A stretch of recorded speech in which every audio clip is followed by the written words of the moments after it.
Hey El Paso, I'm Dr. David Midoff from El Paso Manual Physical Therapy, and I want to share with you today the top 5 reasons that people get headaches. Now, many of our clients that have tension headaches or migraines or any kind of headache, the most common place that they'll tell us that their head hurts is right back in here at the base of the skull, where the neck meets the skull basically. But that's not the only place that they tell us they have pain. They'll say that it'll kind of shoot from there, and or they may just get pain on the sides of their head, maybe just one side, the front of the head, and also in their eyeball. They'll actually tell us they have pain like behind their eyeball. That's called a retroorbital pain. If you've got any of these signs, pay close attention to these top 5 reasons because they may be contributing to your headaches, and then you can know what not to do so that you can get better. So reason number 1 is not moving. What I mean by that is if you've got a job where you got to work at a desk, maybe at a computer, you're writing a lot, and you need to be still, like focused on whatever it is you're doing for an hour or more, and you do that day in and day out repeatedly several times a day, then there's a high chance that that's contributing to you getting the headaches. And what's going on with not moving is your joints in your neck at the base of the skull, they just don't get any movement at all, and they stay stuck for an hour, 2 hours over and over again. And when you go to start to move, they don't want to move as good. The joints literally get stuck, and that could be causing some tension headaches. Reason number 2 is weakness in the neck and some of the shoulder muscles that connect to the neck.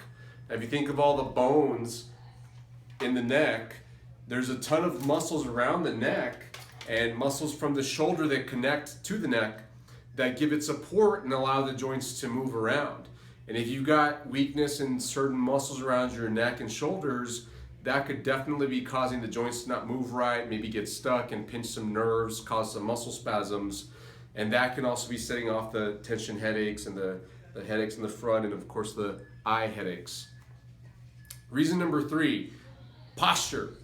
So many people admittedly have horrible posture, and posture's a factor for sure. It can definitely cause problems, but it's not the whole picture. There's more to it than posture.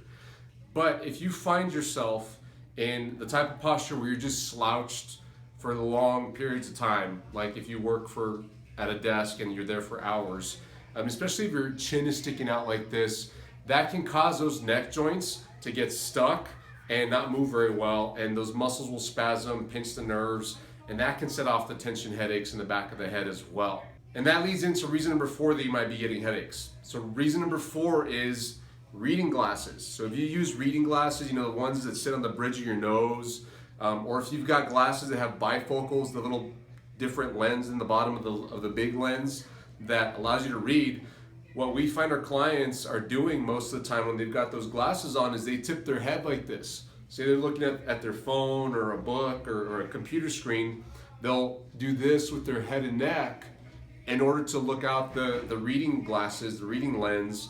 And if they're doing that on a regular basis for long periods of time, that can also set off those headaches. And so what we recommend those people do is shove those glasses all the way up, or get some bigger ones that are entirely for reading, so that you can keep a much better posture if you have to be there for long periods of time. Reason number 5, and this one goes completely unnoticed by a lot of people, is not drinking enough water. Now here's an interesting fact related to this. The nervous system in the body is only about 2% of our body weight, yet it requires 25% of the oxygen that's going through our blood at any given moment. So our nerves are super stingy, and because our brain is up here and there's a ton of nerves in our head, if we are dehydrated, then our blood volume is lower than normal, and so that means there's not enough nutrients, oxygen, because we don't have enough blood volume to get to the head, and so that can be a factor in also causing your headaches.